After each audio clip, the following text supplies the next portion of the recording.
people want every day. They want something new, and even if it's the same strain, if it's in a different packaging, if it's red and not blue, then we say, that could be different. Maybe it's the same stuff, but it feels different, even if it's in a different bag. Like it feels different. So there's all this plays into it.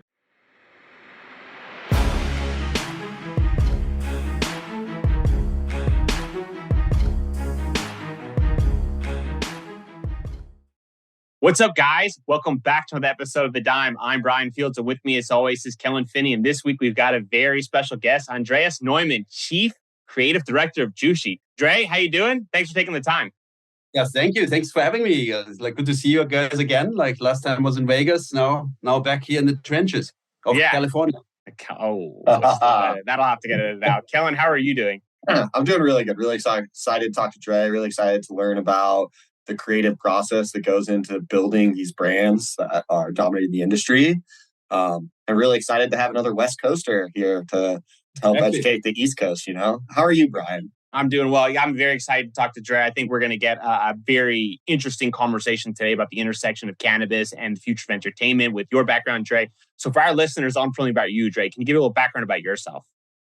Yeah, my background is really originally advertising, traditional advertising. I always had come from Germany. I always had my very early age, my startups, specifically film production companies in advertising. And I managed to always merge them into bigger agency groups like Saatchi & Saatchi and Gray. And this was my journey through my 20s, always being in that kind of in real traditional advertising. And then in my 30s, I was kind of taking the next step was branded entertainment. So I became kind of somebody like Ellen from Matthew always calls me essentially the grandfather of branded entertainment, but she wants to do Godfather. Branded entertainment, she wants to say Godfather. But then I went in the entertainment industry, did a lot of films. I moved to England and that as well ended into companies. I merged into bigger agency groups, and then I went to Silicon Valley, did all the tech thing you had to do because Facebook was coming out and everybody had to have an internet company. So I had one, and I moved to Silicon Valley, and that was my basic entry into the United States. And from there I went to LA, and then tech. I really got a galvanization of tech, I understood much better, which kind of I was missing. I had the advertising, I had the entertainment industry, and I had didn't have the technology industry. So I had those three together. It's like a rare mixture of expertises.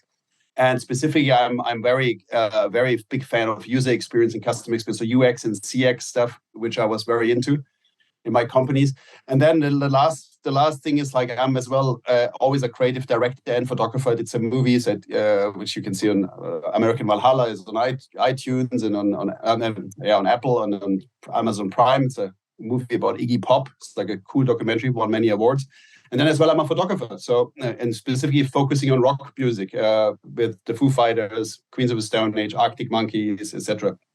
So, and the last chapter with all of that was cannabis, and I entered the cannabis industry 3.5 years ago by kind of being in California and seeing what happens in California and seeing there's actually brands sold, and I thought, okay, and the reason was I got into it was really because I wanted to find a brand for the Queens of the Stone Age. And Josh and I was talking about okay, we have to have our own brand. That was 3 years ago. It was kind of, okay, everybody needed a brand. So on that quest, I met Jushi, the leadership like Jim Cacioppo and Eric Mauff then, and kind of dating a little bit with my group, with my team. And then we said, this is too good. This is a beautiful opportunity to join a company that early stage then. And then I joined with the team, and the rest is history. Then we went through COVID. We were very lucky with our online platform, which we installed, my team, and then with all the brands we created and so on. So I could really focus on one thing 100% because there wasn't much anything else going on in 2020, as we all know, and 21. And that made me focus, and the focus really paid off in terms of first time in my life, really, I could really focus on one thing, and you don't want to miss it. It's really a wonderful industry. I think it's very early still. And I really always compare it with music. Music is very similar to cannabis. It's like an art, really, even and it has no canvas. It's just a feeling. You're selling really a feeling, or you're presenting this if it's recreational, of course, then you have like, I learned so much about the medical part of it and how, and because we have so many medical markets and what good it can do to our patients, how much this product can really help people. And I don't want to miss a minute of the last 3 years. It was one of my most exciting phases of my life, I have to say. When you were having that early conversation with Josh and you were kind of newer to cannabis, what was that first direction? What inspired you? What were you looking for when you set out in that conversation? Was it a feel? What specifically were you looking to feel or to find in that journey? Well, then we said, the band was the band is basically like invented the genre of desert rock or stoner rock, you can call it, right? So how can you not have your own brand? That was my theory.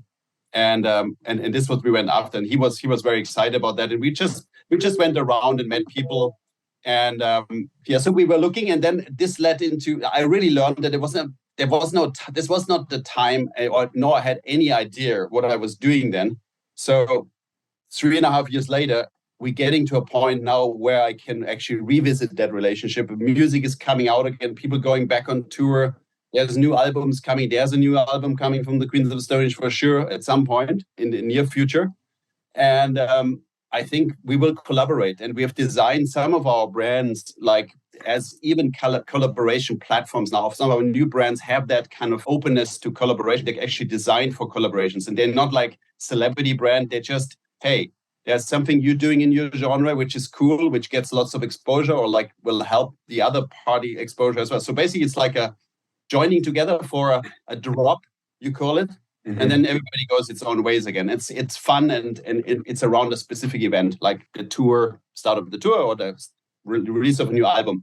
So both parties benefit of that moment of like interest as well, and launching something together. That's how we do it. I don't think we will ever do like a celebrity brand in Jushi. During the early stages of this journey, were you an active cannabis user coming into the industry? Or is that something you kind of had to get your feet wet? Can you kind of describe that whole process? I love that question. So I was basically I smoked one joint with some friends when I was 18 in Germany, and it was like from Morocco. It was some stuff, but nobody knew what it was. So smoked, but really tight. It wasn't the right experience for me. I never touched it again until I really just 4 years ago, where I was starting to date Jushi or to date the guys basically. Yeah, I never do something when I have to be. I'm like a method actor in business. Like I have to become it. When I do a documentary, I become the person. When I shoot rock and roll, I become part of the band. Really, I become it. I look, I dress like it, everything. Like I become it. And so it's the same that I did in cannabis. As I was from the first day I was involved. I said I have to try every product out there. I have to know what this is about. I have to go to a longer phase of, I cannot do this during the day, but every night since then, every night I'm consuming, and I've learned so much about the product because, as you guys know, it's not as easy as you try one time and then you know what it is. It's a kind of a journey. You maybe start out with vape, then you go to gummies, and you come back to flower, then you enjoy really flower, and then you maybe get even into concentrate, and then you back into the gummies. So it's like, I think even consuming and I can do since I'm in California here, I can literally try everything, and we have 3 stores here, so we literally, the world is your oyster. So I've tried so much things, and I have to say, it's like I even come back when people hyping up so much the high percentage THC, and everybody goes for higher and higher, and sometimes you see 40% THC in California. But I enjoy as well now, after all this journey, I enjoy an 18% pre-roll, because it's not only about that, as we know, but not many people know that, because the terpenes more are the steering wheel, as we say. And so it's really like, it is a big journey until you understand that product. And I'm not done yet, but I had to become it. Otherwise, I cannot talk to you guys, even I would be like kind of in Germany, you call it a dry swimmer. So you know how to swim, but you actually cannot do it. But technically, I'd love to stay there. So when you're first getting started in cannabis, was there certain products type you started with? And then take us through how you expanded. Did you do certain activities after? Did you try to correlate your body, say, I ate certain foods, I took it at a certain time? Take us through that experiment when you were getting into the role of preparing. So I started really with edibles. And that was like, the first experiences were like, oh my, you cannot really, you don't know how you dose it really. Like, so you could take 2, it's like 5, you don't feel anything. I remember like I did some Kiva gummies, not Kiva, like the espresso beans. And I was driving back from San Diego. We were just about to buy a dispensary there, which we never bought, but that I took on the way back 3 I took 1, and I took another one, and I still don't feel anything. And the 3rd one I took, and then literally like it all kicked in, right? So that was that example where you can overdo the edibles. You have to really be careful with the edibles, and that I learned then. And then of course I tried them in all kinds of situations. It's even like a social experiment. So I did it alone the most of the time, and then I started to interact with people. It took me a while until I was confident enough to sit on a table for dinner and actually I'm the only one who took a gummy. And then you always think, do they know? Do they not know? And so this kind of to overcome and enjoy it, it's a big step. And it took me a long, long time to handle that, right? This little paranoia showing up and not, and you handle that. I think I personally am a person through cannabis. I become, it sounds a little bit like cheesy, but I become the better version of myself because I'm too crazy. I'm basically like a little bit too adventurous. Maybe I'm too much risk taking in my daily life. And cannabis takes me to another place. I'm actually looking at myself. And then you overcome all this phases you go through while you're smoking a joint or while you're taking gummies or while you're like, then the concentrate was the last one. The concentrate is like was an experience for me. I could smoke a joint before, and then you take some concentrate, some live rosin, and the whole thing resets. So it's basically a new high, and it's completely like the other one is gone in the second, and you established a complete new thing. It's nearly you're sobering up in the second, and into then the new journey starts. So it was very.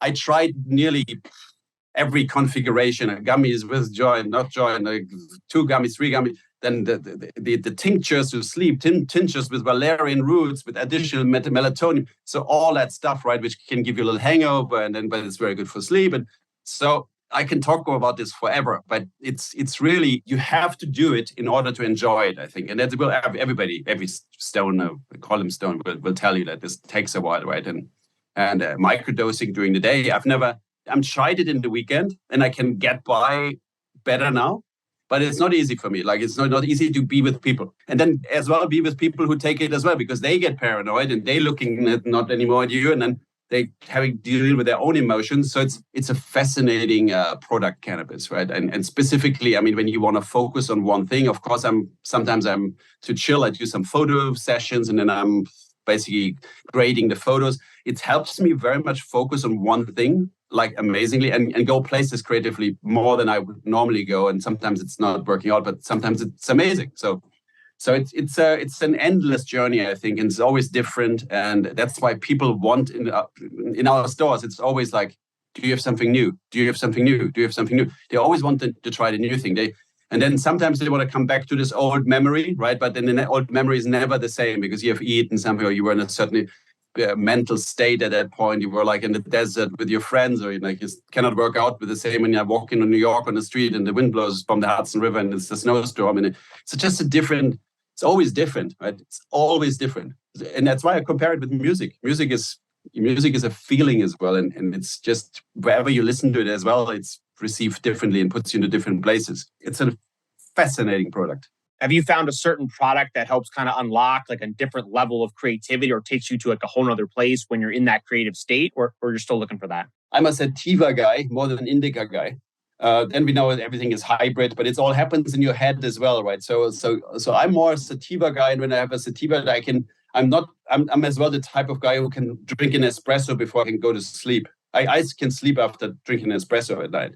So it doesn't matter to me. I can put myself to sleep, but if I focus on something with a good sativa, it's like it's very good for focusing on one thing, which is very hard for me because I always have 15 things going on, as you can imagine. Like, did that surprise you when you first got into it and realizing that cannabis could help you like focus creatively and really lock in? Yeah, totally. But this sounds again so cheesy. It can help you. It's like it's all about how much force you can apply to the situation in order to enjoy it, right? In the beginning, when you're starting, it takes over. It's if you cannot do much anymore, But if you overcome it, right? I coach myself. I think a lot when I smoke. I think a lot about death, which I never think about. What happens if I die? What happens then? What happens to the family if I die? All these stupid things, which I never think about. So it makes me actually more sensible, you could say, about like my family, how conservatively I prepare everything, and it's like how I respect my life more, that I'm alive, and so that all comes, and this is really overwhelming, right? You can get paranoid from that, like nearly like, oh my God, I'm bad dad, I'm going to die. But now I can handle it. I'm used to it. The thought comes, what happens if I'm going to die now? And I can handle it. I actually enjoy it now. So, but it's. I'm sure other people have the same thing. You know, it's kind of the classics. It does something in your brain which you have never tapped into. So you got to get comfortable with it, and it's only.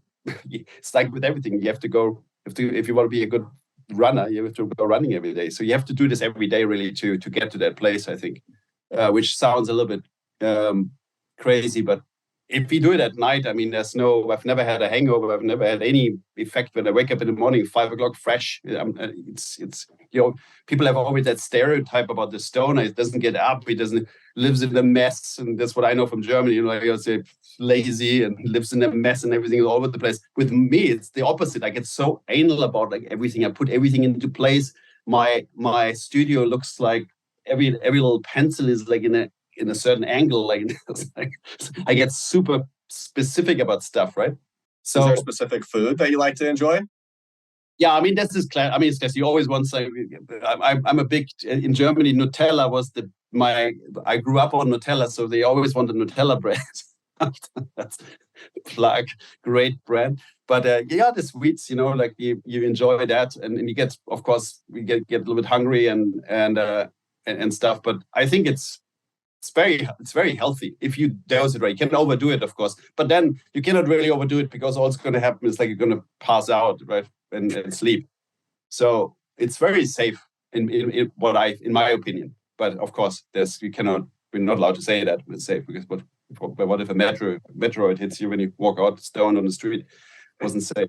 The reason I ask that is because I think sometimes people get surprised when they hear about the creativity aspects it unlocks. And for me, specifically, cannabis has helped me unlock a different level of creativity and that focus that you talked about. And for some who are newer to this, like I encourage them to try and find that spot, because once you do, it's eye-opening for me. And someone like yourself, Dre, who's done a ton of creative projects, I can only imagine that first time when you felt that creative boost and locked in and go, wow, this is a whole nother level. Totally. And you can enjoy stuff more intensely, right? So when I look at my movie, I did American Valhalla, when I would rewatch that under the influence, it opens just another level. Like I understand my own movie better than when we were editing. It's just kind of, you know how it works. You have something and then people comment on it, and it's so great how you put this person in the background. It's just like a metaphor for this and that. And it's like, well, it was just accidentally running through, really. It was not my great creative plan to do that, but it just happened. But I can see that stuff like that, you know, more intensely, and it's super exciting it's basically like a rebirth, right? Reborn. How do you take all of this stuff and make it a tangible like direction for building brands? Exactly. No, that's why I'm doing it. This is one of the other things. So when we started in Jushi, it's like the creative team. We don't have a marketing team. We call it the creative team. I knew this from the beginning. It doesn't fit marketing to cannabis, so we always called ourselves a creative team.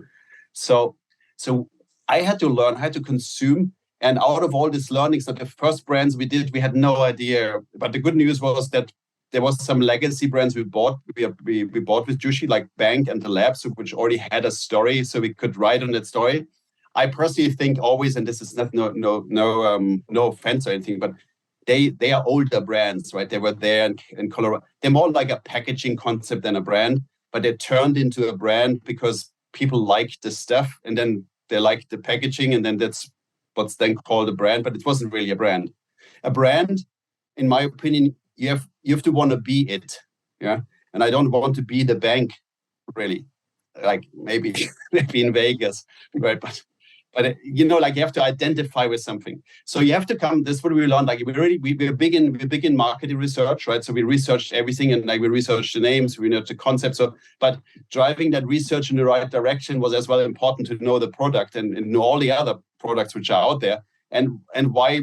And why are they successful? Why they're not successful? Why is Wild so successful? This was then the big thing. I hold this in my hand. I wasn't really getting it, to be honest. I mean, I know outside looks nice, but then you end up with this little weird, little white plastic thingy, plastic box. And that I didn't understand why it's so successful. But the gummies were fantastic. The gummies are still they're consistent. And they taste great, and they have a great effect, and that's why they're selling so well. I think it's not necessarily the power of the brand, and it turns into that maybe. So I think, when we develop stuff now, and the latest stuff we develop is a brand called Hijinks. It's not out yet. Hijinks is coming out, and this brand will be very, very much all the learning we had over the years. How a flower brand, a commodity, should be sold. Compare it with water. I mean, and it's just a commodity should not be really depending on its packaging. It shouldn't be dependent on in the golden jar. And then people say, why do I want great flour? I know the packaging is great, but I want great flour. And if I have in this golden jar no quality, we're never going to build anything. So our new concepts are very much are completely not taking yourself serious, not pretending to be something, be very inclusive, be diverse. In the designs, we have more than one design coming out for one product. So it's there's not even rules for the GP or the factories to put this into a certain packaging concept. It could be anything. They could just take whatever they want, and people always will experience something new. And I'll present that obviously to the world. Maybe we will launch it in the next months in some of our markets. And it will completely be effortless and free, and not pretending to be this cool little thing. It's just all Mylar bags, of course. Even if it's high end, it's going to be Mylar. It's going to be colorful, and it's going to be as well leaning to celebrate our local grows for the future. We have grows in Scranton. We have grows in Virginia. So we want to locally grown like a craft beer, right? It's locally grown. Make people be proud of it. They're proud of it. Like in Scranton, we have I think we have with the stores over 300 people working in Scranton, Pennsylvania, which is a very distressed place. We're very proud of growing there and having stores there which do very well in Pennsylvania. And these stores will as well celebrate the local grown stuff, and not only the next great thing and stuff. So it's all in that concept. It's all learnings from what we had. People want every day, they want something new, and even if it's the same strain, if it's in a different packaging, if it's red and not blue, then we say, that could be different. Maybe it's the same stuff, but it feels different, even if it's in a different bag. It feels different. So there's all this plays into it. So it's not, as you said before, it depends what you've eaten before, in what environment you are. Are you with great friends? Are you with some people you don't know? Are you in a restaurant? Are you doing it illegally on a plane? It's always something different experience, right? So this new brand is ready for that, and the most important thing, it doesn't take itself so serious like the others. It's just liberating, and in all aspects of it as well. And it's a lifestyle brand, really, but it's all about what's in the bag and not what's on the bag, basically. I like the simplicity of that, and I like the variability of that, because you're right. If you see it in a certain case and then you come back and it's in a different style box, you might be more intrigued to try it because it feels different and it kind of plays directly into the variability of the plant. Oh, it goes into your brain, no? It's red. But how do you build the brand, right? How do you get that sort of established understanding? Because what works in Pennsylvania might not work what's in California, and certainly might not work what's in Arizona. So how do you build that brand and that trust so different consumers feel that same experience? Yeah, it's really tailored to the locations. People always forget that we're with our stores. We always make it. We have a national campaign and this. It's not the national. It's very, very local. Every store we have in Vegas, we've got only in Vegas. We have 3 stores in Vegas. So more in Nevada, but 3 in Vegas. So 2 of those are New Leaf stores, which we acquired. They have a completely only by location. They have a completely different customer profile than the 5 miles away suburban Beyond Hello store in Vegas, which is most of customers they're retired entertainment people. They don't want to smoke anymore. They were in a casino their whole life. So the most selling item, most wanted item there is gummies. And I've never seen this in any other markets. Everybody wants gummies there. The customers are above 45, 50. They go for and they can spend money as well. So they have more money. They want higher end stuff. And I call it Twain Street, the New Leaf in Twain Street, which is close to the Wynn Hotels, close to the convention center, is a place where it's really like a little Trader Joe's. It's like you have mainly house brand, and it's New Leaf, and you have it presented in a certain way. You have like go in, and there's like this glass displays, and you have the flowers sitting there with their names and their strains, and then you say, "Oh, I want some of that Baba Kush. That looks good," and then the guy goes and takes the bag with Baba Kush and gives it to you. So it doesn't matter what brand it is. He wants Baba Kush, right? It's like, Caesar, it's percentage, Baba Kush, great strain. Give it to me. So that's all our house brands, basically. But it's not even, it's called New Leaf, like the store. And then we have a certain inventory of course, the classics, the wilds, the Caminos, but of course we have our own gummy brand as well. So and that's competing with those, of course, because it's more inexpensive. And I think you have to really look at the local stores, what they want, and then that's the challenge now with the brand. What are those people like? So with my new brand approach, with our new brand approach, is like that you have to be very flexible with those things. So even the packaging, if I have an incline, just to give you an example. So the desert packaging of our new brands, they will have desert packaging, and they will have like the Incline Village and like Tahoe, our dispensary, they have maybe mountains on it, and draw like all drawings or creative collaboration with some local artists on the packaging to make it like feel like it's from here, and not from some big corporation. Just they drop their flower. It's just industrialized, all the same stuff.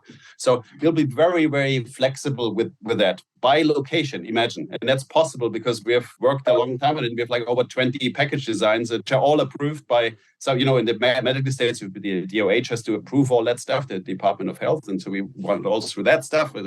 Why are you having 20 different designs? Right? You have to explain, but you have to as well think about the seasonal stuff. You have like Pride months. You need to react to that, I think. So we will have like the rainbow all the way through. Our flower will be rainbow colors all Pride months. So and this is, I think you have to be able to react on the fast, right? On the local demands, and see it is a local play, not a national play, really, if you want to be successful with it. Are you taking any of your expertise and your skill set from a creative side and leading it back to the product formulation to try to marry the two products going forward? Saying you're looking for more of like a tropical flavor with this type of brand. How does that work? Oh, no, this is all market research. We have like focus groups. We have like this send around to like hundreds of people. We have like people trying stuff. Specifically impact my team has into the gummy and the gummies. This was our latest. We had a great gummy created with.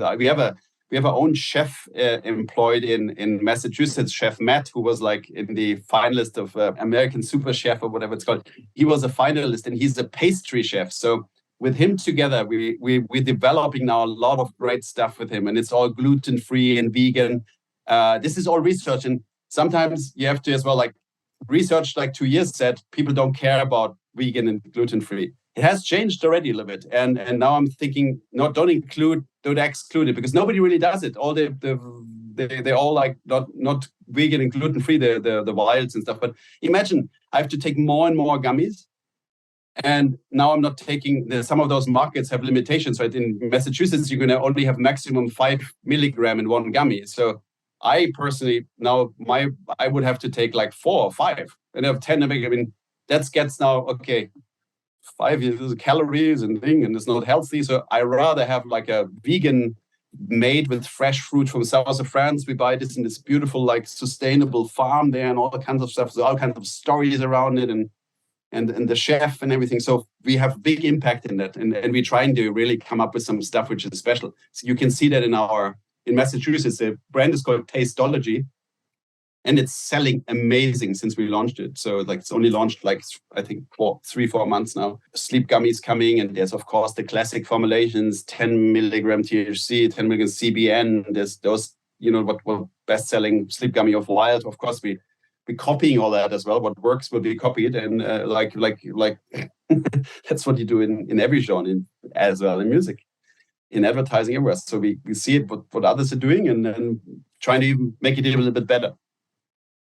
Are you concerned at all, Dre, that you're pushing the line of inspiration past where the current consumer is? For example, there are some consumers here in New York that are still a little more novice in understanding what's going on. And from your understanding and your experience, you're pushing the level to a whole nother spot. Are you concerned at all about the educational gap or the experience gap between, where you're trying to take it and where the current educational level of the consumer is today?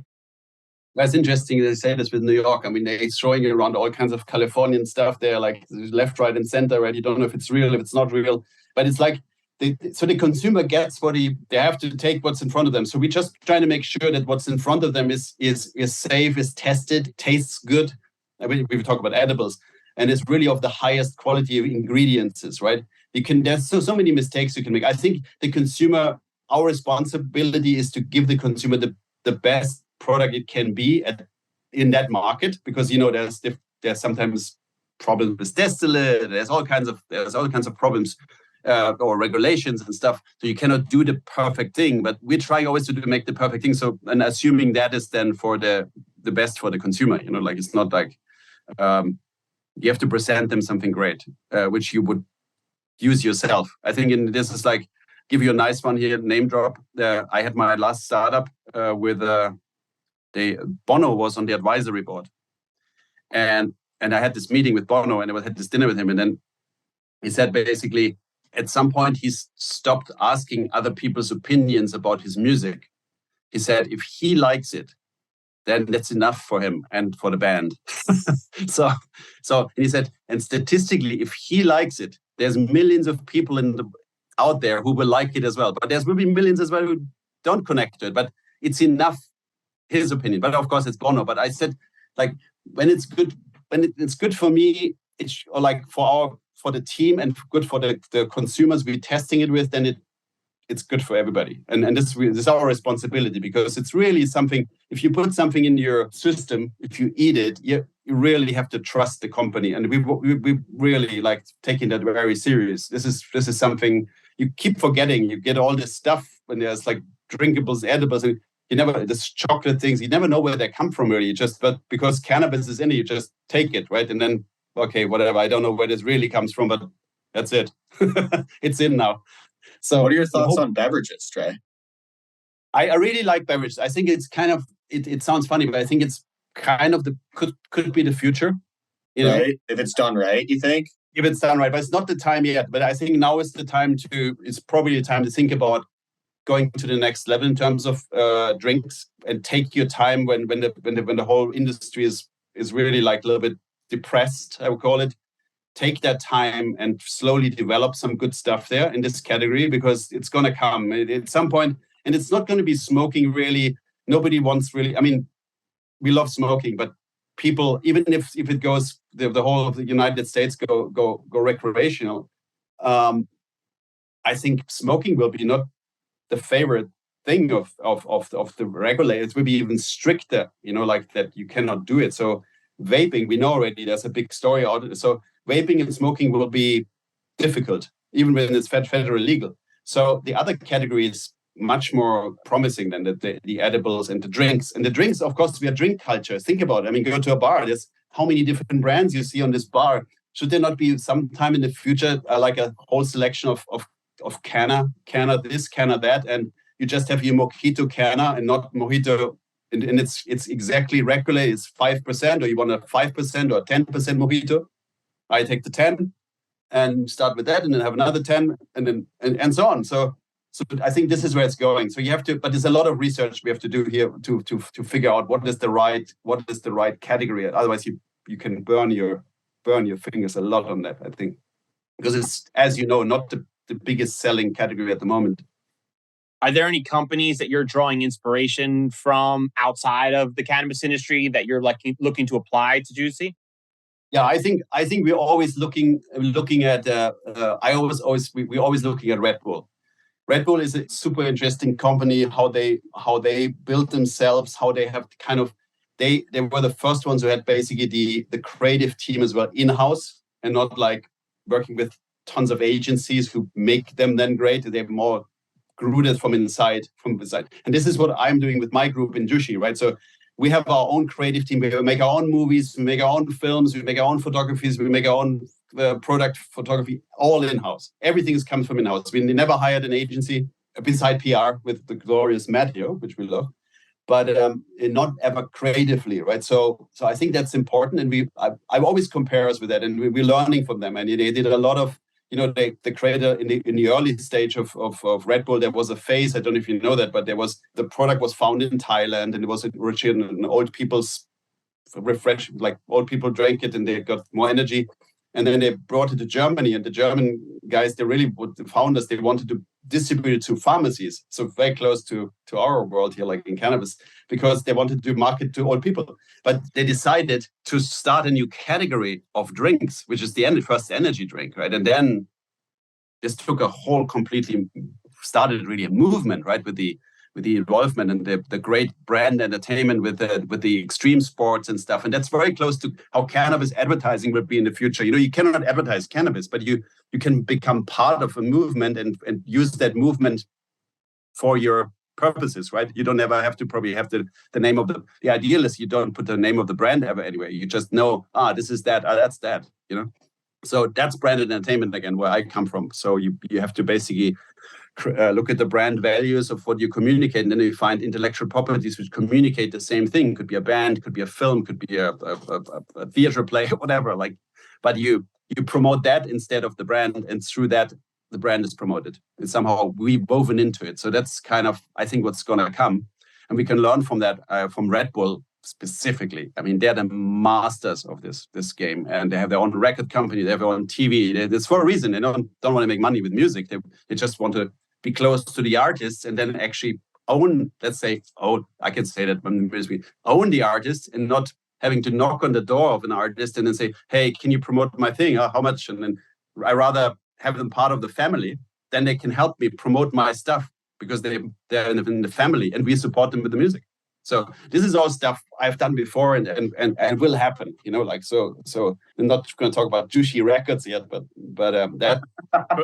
But maybe. It's not exactly. Jushi TV, we're already running some pilots. We're creating some episodes with our chef and stuff. So we call that Jushi TV. But that is really, we're trying to find the spot for that. At some point it's going to go bigger, and then Jushi TV, and as well our involvement with or our like collaboration with the music industry will be great. But we're never going to do celebrity stuff. I mean, this is like a big no. I think it's like you never want to depend on somebody, on an individual for that stuff. It's more like a collaboration, and it's probably like has its time and then it's gone, because nobody wants to smoke Justin Bieber the whole year. You want to smoke it maybe like a week, and then okay, can we have something else now? So I think it's important to understand that lots of people burn themselves with that stuff, and hiring as well, like agencies from the outside world, and they and then Saatchi, and if Saatchi comes up with the weed brand, they're going to charge you like a bunch of $1 million, and then they come up with Monogram or something like that, which looks very cool, and I'll keep the packaging, but you only buy it once, really, then you have it, and it's just we know it's like third party anyway. So like I put my own pre-rolls in the packaging and look cool at the bar, but that's it, So you have to be honest about that. So you have to really dive deep in order to be creative in this genre. And I could never pretend. In the 3 years ago when we started, we had no idea what we were doing. We just basically like copying others to bridge that time where we learn the genre, right? You have to do that. So we did. That's what we did, and it was pretty successful. So. But you can do that, right? It's something we don't know really any what the others doing. Okay, let's do the same. One thing I wanted to say, we had a great innovation already, is our brand Sachet. It's this it's the fine grind stuff. Nobody really made a big deal. There's all this stuff got thrown away for distillation, and we said, hey, let's make a brand out of it. This is like not high testing. This is whatever it is. It's totally effortless again. It's called Sachet. We do pre-rolls. We do big, even like ounces jars with pre-grind stuff, and you can buy it for an affordable price, and you never know what it is really. It's all mixed together with stuff, so it's always an adventure. And nobody ever complained about it because you don't pretend to be, it's the greatest flour. It's just, hey guys, this is just the stuff which falls on the floor. We grind it up and you can roll fast with it. And sometimes it's great, sometimes it's maybe not so good, but it's what it is. It's not expensive. So it sells a lot, and it created this new category for us, which now most is kind of a little Bud Light of cannabis, I would say, brand. So it's kind of it's not consistent, but it's consistent. It's cheap, so that's good. But it's most of the time it's good as well, because that stuff which you grind up, the stems, they're still great. So great. If you had unlimited capital, what initiatives would you take on that you aren't currently able to? I mean, if you talk about Jushi, if I had unlimited capital, I would really go into M&A mode now and acquire. And I would wait a little bit longer, which we do, which we do. But if I have unlimited capital, I would buy everything, because I could buy probably for $3 billion or $4 billion, that could become the biggest cannabis company in the world in a second. And I think they're super undervalued, because look at the performances. If you look at Trulieve and look at Curaleaf or GTI and their earnings, it's pretty impressive, and it's just starting. I mean, they're crossing $1 billion revenues, and look at the stock price. That's completely nuts, really. Like, this has never anywhere this has happened. So unlimited capital, I would buy them all. I would probably buy a bunch of those and put them together into one. And make a monopoly, right? Straight monopoly. Then you end up as Rockefeller, right? And in the end, you have to unmonopoly it all. They got a square named after him, though, in New York, right? Can we expect any collaborations based on your musical experience and your relationships with some of the bigger names with Jushi in the potential future? So one collaboration I always want to do is do with the Queens of the Stone Age, which is my good friends, and I'm collaborating with Josh Homme, the lead singer and kind of boss of the band since 10 years. So we're gonna do it at some point. It's more, these collaborations are really more fun than business. It's really for both sides. It's a fun thing. As I said before, something happens, there's a new album coming out. And this is always the problem with those things. Always when you collaborate with the music industry or something, they always have their own focus. So if they don't have a new album, why would they even do it? There has to be, the timing has to be right. That's why this is happening not often. If there's a new album out, if the tour now, the big tour coming, then you can basically use that momentum of the band and attach it. But then we have to have a reason in brand land to launch something specific. So if you can align those two things, that would be the perfect storm. It's very hard to achieve, and that's why it's not done often. But we think maybe this year we could land one of those. So if Josh comes out with a new album and we're ready at the same time, then we're gonna do definitely a Queens of the Stone Age edition of our new brand Hijinks. Let's do it, Josh. Are there any areas of the cannabis industry that you're extremely bullish on for the future, but others are not as so? Bullish in terms of I believe super in the brands. So that's really our focus. The brands, and making our organization more lean, because we were growing a lot, and we have a lot of, from that time we have a lot of call it fat. We have to streamline the machine and really focus. I'm really excited about brands, because brands can go beyond borders. Brands can be everywhere. It's like in brands, it's like nobody has really created their lifestyle brand. Somebody has to crack that nut, right? So I really want to focus on that. And this is what we're launching now. That could be as close as so far anyone gotten, hopefully. But this is our focus. I think the brands are super important now in these times. Especially we have time now to develop stuff. You have the stores going, everything is going, there's a machine going. You make the machine more leaner, and then you can focus on the stuff, which basically the stores are the theaters or the cinemas, and then we have to get beautiful movies, the brands, into the cinema. So I think that's what we're going to focus a lot. We call it bullish focusing on. When you got started in the cannabis journey, what did you get right? And most importantly, what did you get wrong? So I think right, we were lucky that we were in a place where just digital was Jushi was just starting. So we it was great. We had a wide, literally a fresh canvas there.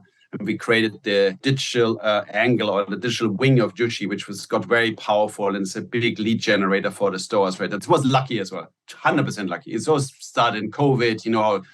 I always say everybody's a great marketer in COVID, or was a great. Everything kind of worked, right? Like, you don't even have to take too much credit of it.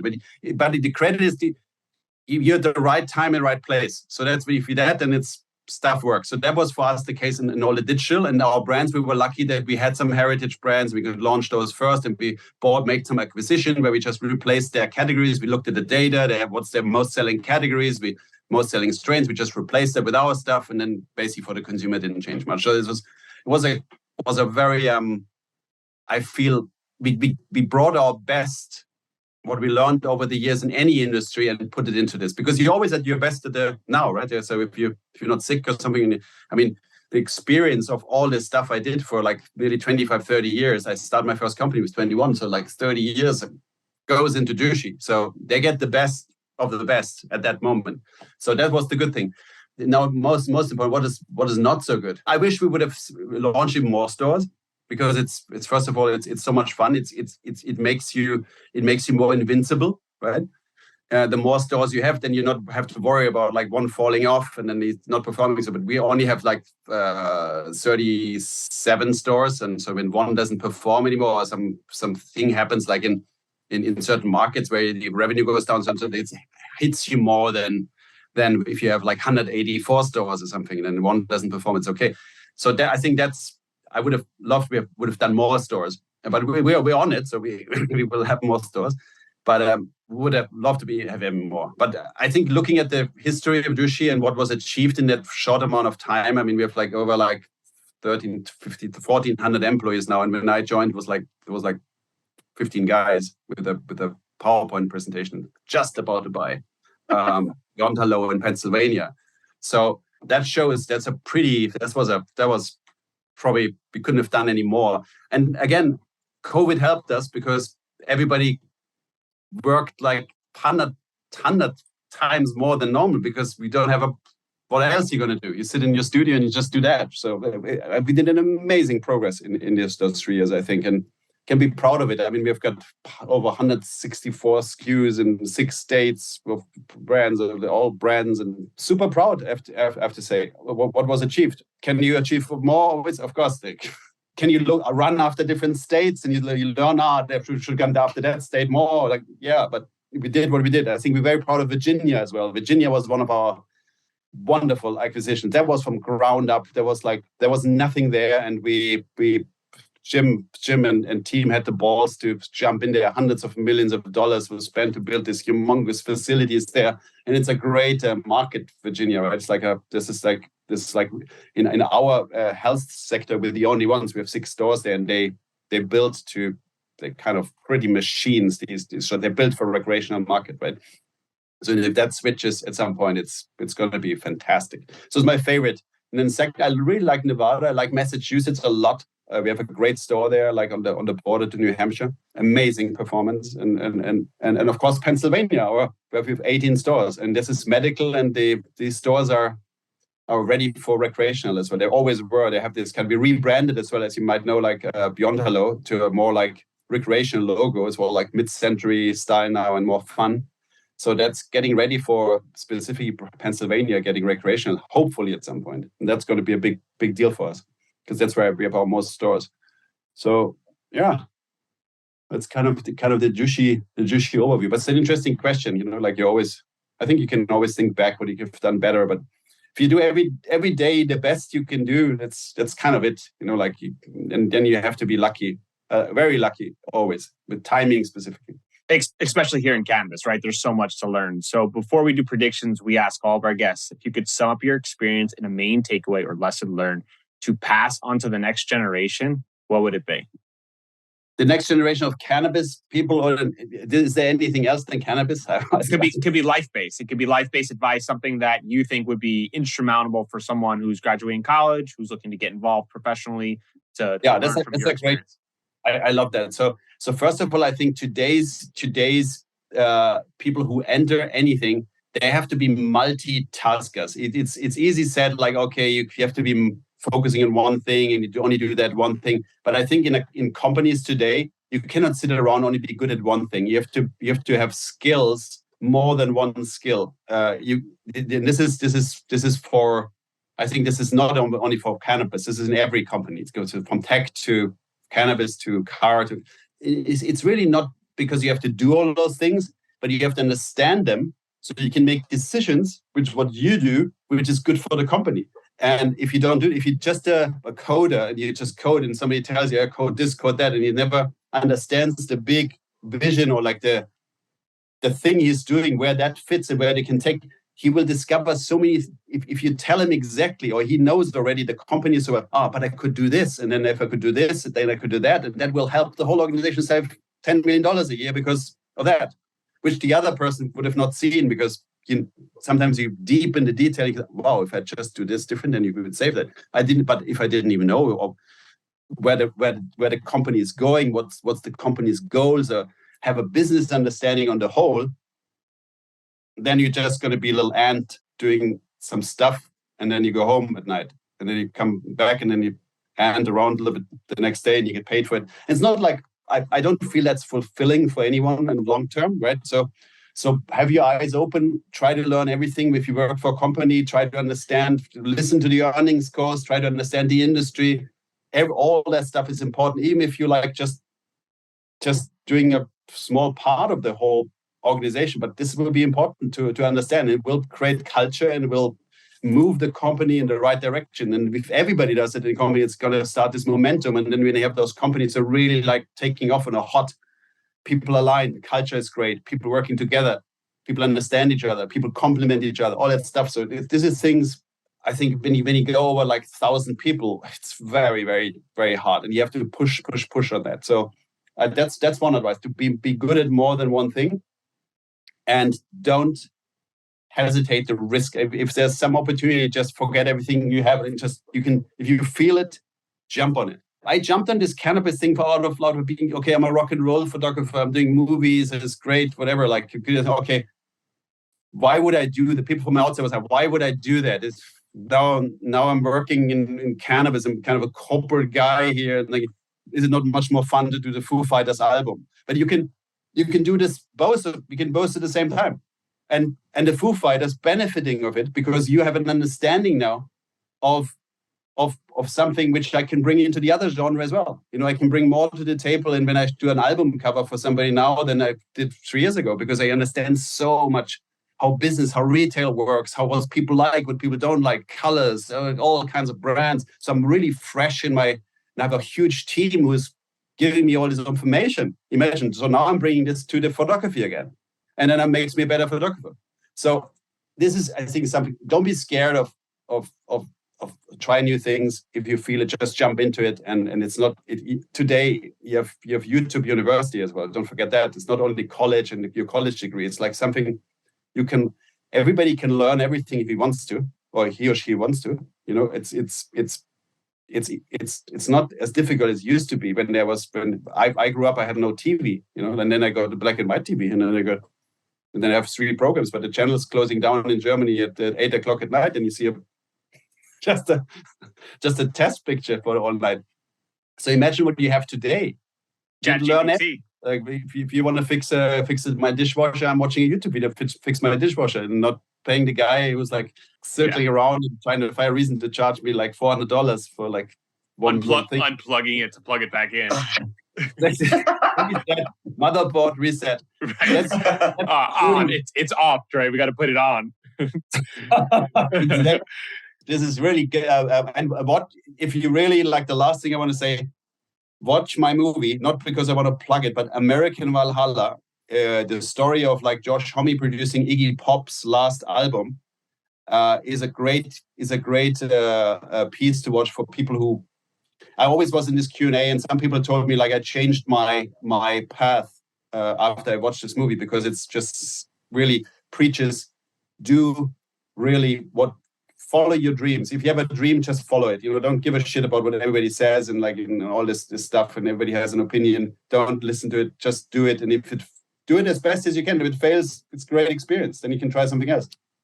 So this movie, if you watch it on Amazon or on Apple, it's pretty cool in this respect. It tells that story of a creative journey of 2 people coming together and making something great, and without any compromise, right? And not thinking about moneyness. It's more an art project. So it's a really good thing to watch for any young young person who wants to start anything, creative or not creative, or business. That's well said. All right, let's do prediction.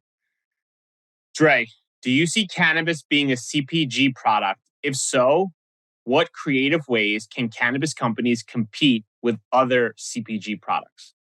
First of all, it's a CPG. It depends really on the genre. Like, let's say it's with flower.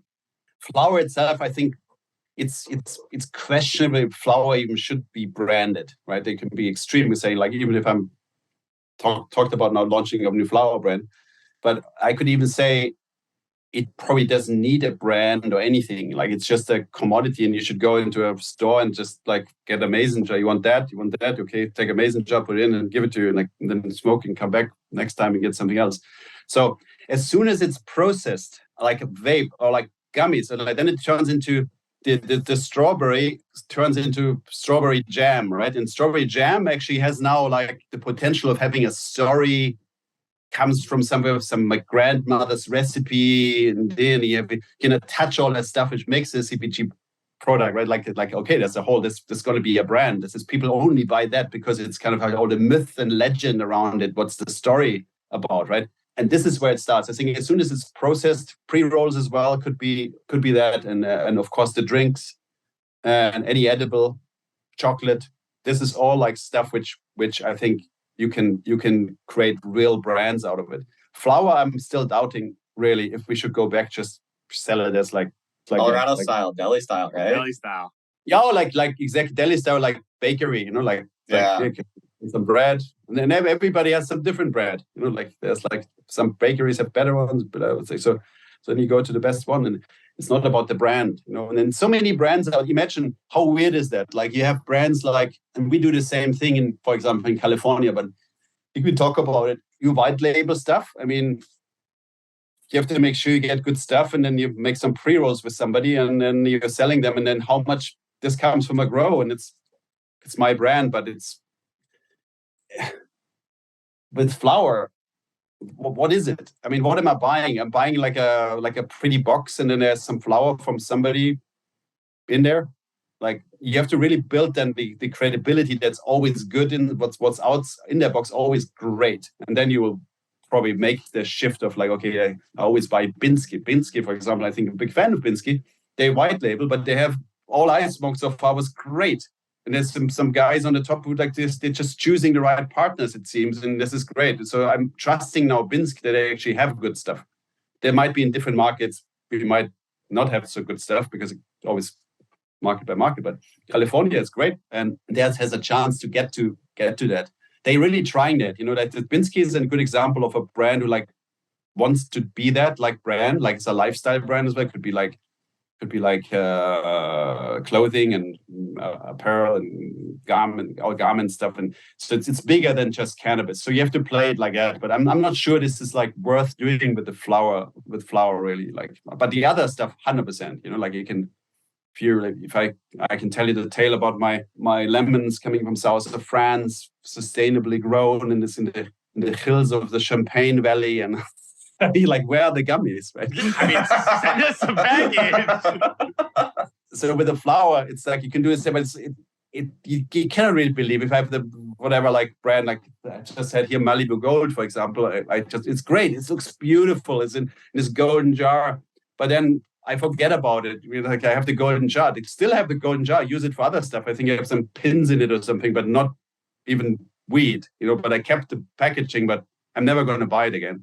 Because it's just, if you get into it, you don't. This is as well. It can get expensive, right? I mean, like you have this little thing, and there's like 2 little buds in it, and it's like super expensive. And I smoke a lot now because of my tolerance went up. So I cannot even. The rest lasts me like a day or whatever, like on the weekend. So I have to think about ounces now, and. Then all this unsustainable packaging, right? This is a nightmare. The transport, the carbon footprint, that's why we all go to Mylar. It makes no sense to have anything else than Mylar bags, really.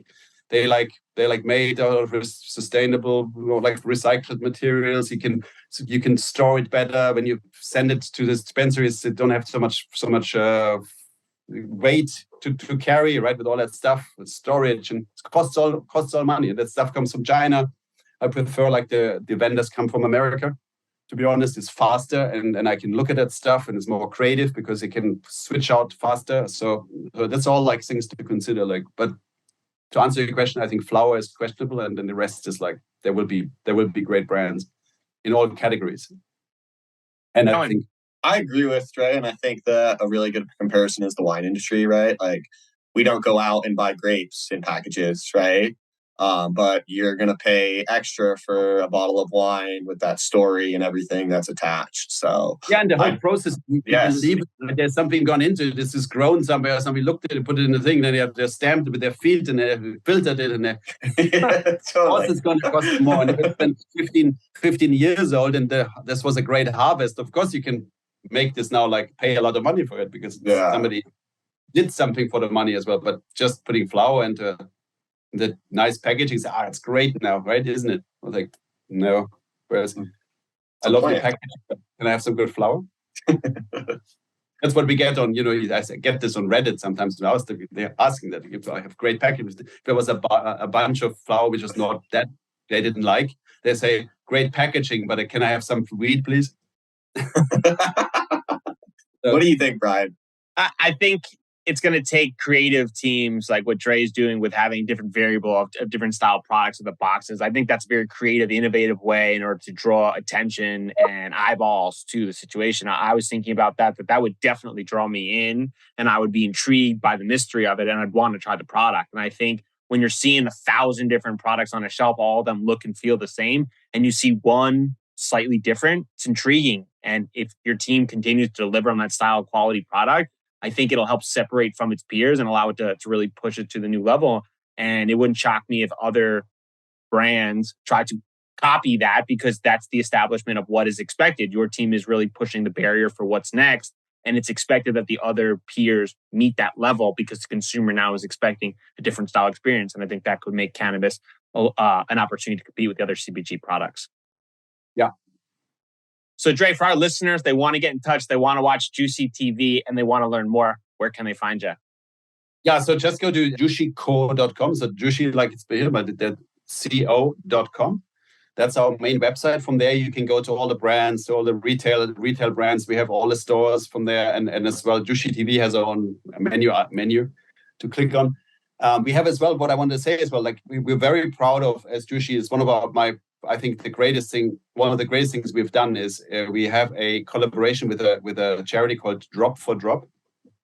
And last year, we've built over 11 wells in Africa and India, which gives water to people who have no access to water. So we're basically building those wells, and they last for 10 years and so on. And this is what we're very proud of. This is we call this Go Beyond. It comes from our Beyond a lot, but this Go Beyond initiative. So we want to do good as well. And water is something very close to our hearts because we're wasting so much water, us in our lives, and as well in these facilities we build. So we're very, very conscious about like how to make those facilities not waste anything, and energy, water, and all that. So that's why water is it's an important thing.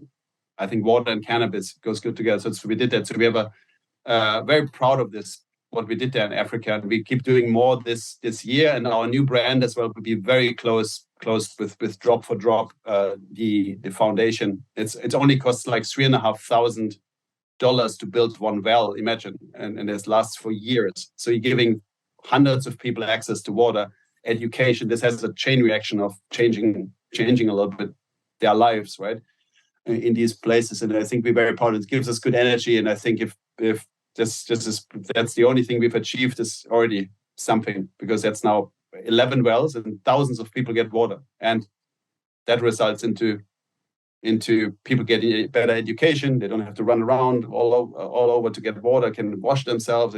It's amazing what this stuff does. So whoever wants to chime in and whoever watches this and wants to find out about it, so go to jushico.com and then Go Beyond, and there's links as well to Drop for Drop. It's a cool thing. Everybody can donate. And that's and my stuff is on Neumann Vision on Instagram. You can follow me, Neumann with one N in this case, Neumann Vision on Instagram. And I post only rock and roll stuff, no cannabis stuff.